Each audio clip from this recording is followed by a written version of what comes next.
Hey y'all, this is Lisa One Singing Lady Gilliam here again, speaking to you all about random but real topics. You know how I do.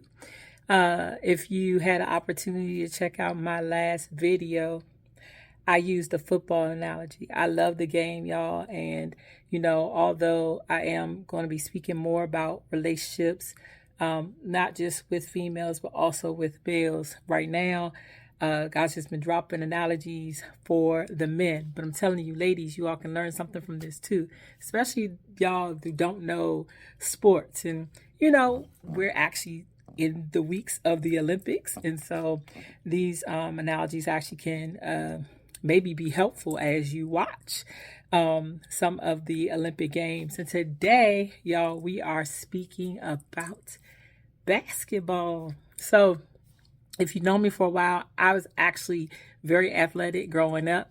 I played softball, soccer, through the shot put and discus, as well as volleyball. I was actually captain, y'all, and I played basketball. I actually used to run track too when I was really younger.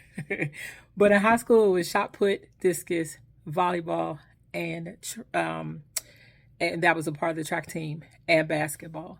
And because I was tall, I used to be 6'1". I've shrunk, believe it or not, 5'11" now, and maybe 5'10" and a half. Don't tell nobody.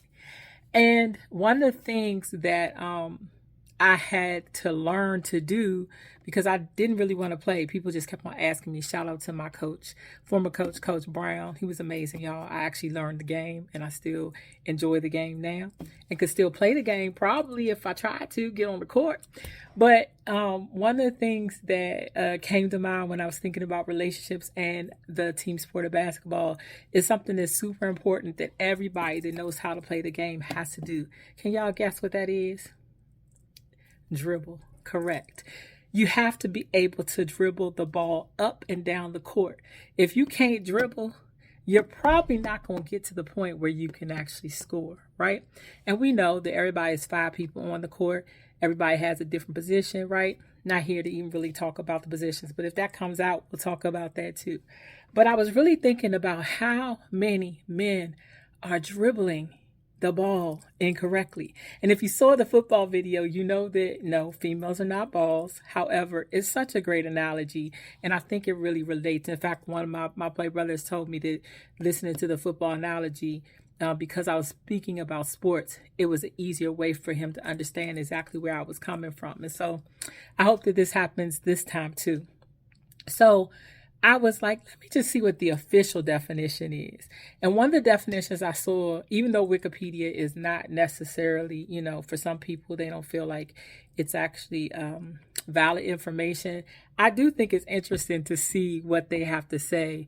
And basically, and I'm paraphrasing, it was like, it's the only legal way to play the game of basketball. And basically, you're going to take one hand at a time, because we don't want to double dribble, right? Because you can get disqualified that for, or, have a foul. We don't need fouls, okay? But at the time, one hand at the time has to dribble the ball.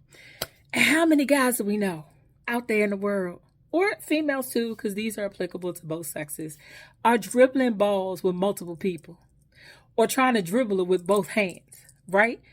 That is not going to help you get to the basket to score. Now, I'm not talking about sex, just being honest. I'm talking about long-lasting, loving, committed relationships. If that is your goal and you're not willing to actually learn how to dribble the ball, you're not going to be productive. I don't think I've met any athlete that wants to be on a team and not win. In all my life, I'm 51, y'all. I've never met a person on a team that played a sport that did not want to win. Do we win all the time? Of course not. Sometimes we do, sometimes we don't. But I think it's really interesting that if you don't protect the ball as you're dribbling it down the court, you have the option, or basically you create the option for your ball to be stolen. And that's what a lot of guys and females are doing. Y'all are not protecting the females that you say that you're interested in. You're only in it for selfish reasons. And because of that, some of you all have lost or had your balls taken or ball taken. They've been stolen from you because you didn't know how to protect it to make sure that the opposing team, y'all get this, took this ball and went. And let me tell y'all, I played ball, like I said, and it is nothing like, I don't know that I ever had a ball stolen from me, but it's nothing like being on the team and you think your teammate is actually about to make this basket and somebody from the opposing team comes and takes the ball, and then you're not able to get the score. And what's worse, they take the ball and then they score and win the game.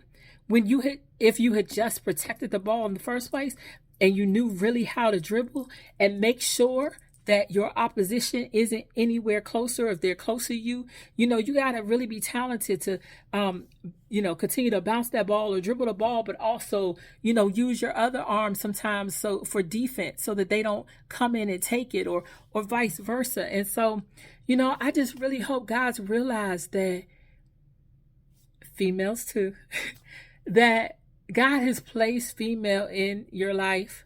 You say that you want a spouse. Like I said, this is for like long-term committed relationships. And yet you're not protecting the person that God has placed in your life. You're allowing other people to steal them from you. And I know some people say, well, if they, got stolen or taken, then they weren't yours in the first place. Granted, maybe that is true to an extent. But if you think about the game of basketball, no one is in control of dribbling that particular ball at that time except for you. Nobody can take it if you don't allow them to take it. So if you're watering, your relationship, you're spending time in your relationship, you are praying for your relationship, you're doing all those things to make sure that your significant other feels the way that they should feel, then chances are they won't be taken. The ball won't be stolen. And nobody else is going to score on the other side. I've talked to many couples and people over the years who have gone through that experience. And from what I hear, it's not cool. So why not just protect it from the jump? It reminded me of a time when I first started playing. I would be like a little timid on the court. And I told you I'm 5'11". It was 6'1" then. But I had to learn to really play the game.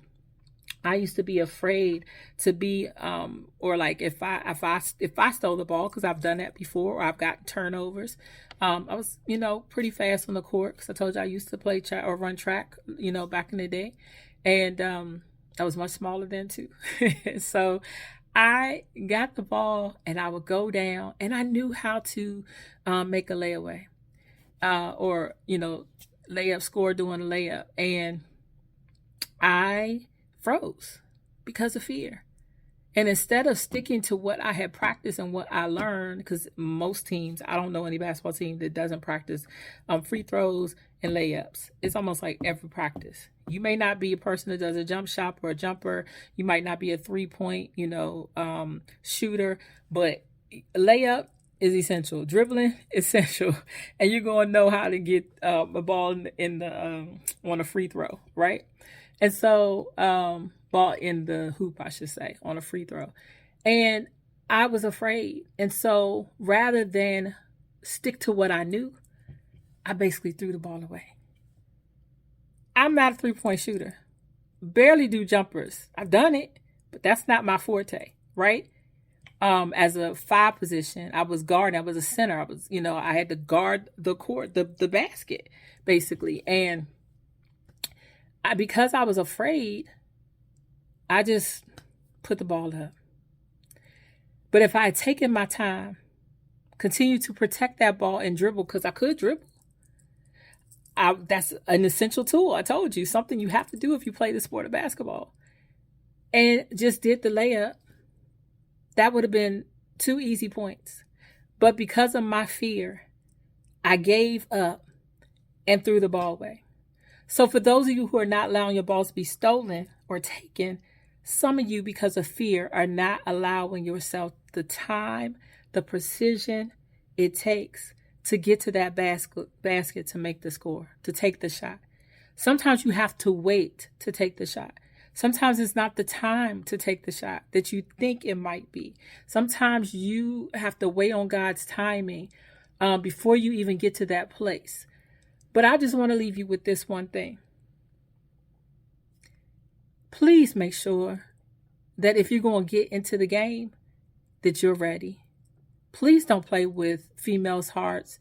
And females, please don't play with males' hearts. If you're not ready to be in the game, if you know that your teammates want to win this game, and in a relationship, y'all supposed to be teammates. If you know that you're not ready for long-term relationship, marriage, commitment, all that stuff, then don't get in the game in the first place. Because then it leads to a whole bunch of other complications and sometimes even worse situations because you weren't ready and you played around in the game because of fear or whatever, a numerous amount of reasons. And so I just want y'all to think about that when it comes to dribbling the ball, when it comes to, having that skill and protecting the ball. Think of your relationship as this ball and that you don't want anybody else to steal it. Do the things that you're supposed to do so you can maintain that relationship and grow. I want y'all to win. I want y'all to score. Again, not talking about sex. Score in the game of life. Okay? So I hope that you will like and subscribe to all social media pages, TikTok, Facebook is a little bit different, but you can find me at Lisa Gilliam, One Singing Lady. But Instagram, TikTok, X at One Singing Lady, Threads, the same thing. Or visit my website, www.lisalgilliam.com. And if this has blessed you or you have any understanding now clearer about how you should protect your relationship, and not dribbling the ball in an incorrect way, but really taking your time, learn that skill, time and patience to get down to the other side of the court so that you can score and win the game, then please let me know. I appreciate it. I'm sure there'll be some more sports analogies. Who knows? Maybe throughout the whole Olympics, or maybe it'll just be other things. But I will continue to speak, and soon you'll hear the big announcement about what I'm getting ready to do next. But if you haven't caught my book, or mine and Tracy book, 21 Days, please go to Amazon, Walmart. You can actually get it directly Instagram, Barnes & Noble. I'm putting 21 Days with my name and Tracy and Morley's name, and purchase the book because you're going to want the book in order to go through the next process. And it's for men and women, all different types of relationships, especially if you've gone through any type of heartache or heartbreak in your life, family, death, what else? End of a relationship, even friendship issues. So go ahead and get that book, 21 Days. We thank you in advance for your support. And remember, please protect the balls when you're dribbling it. Have a good one. One Singing Lady out.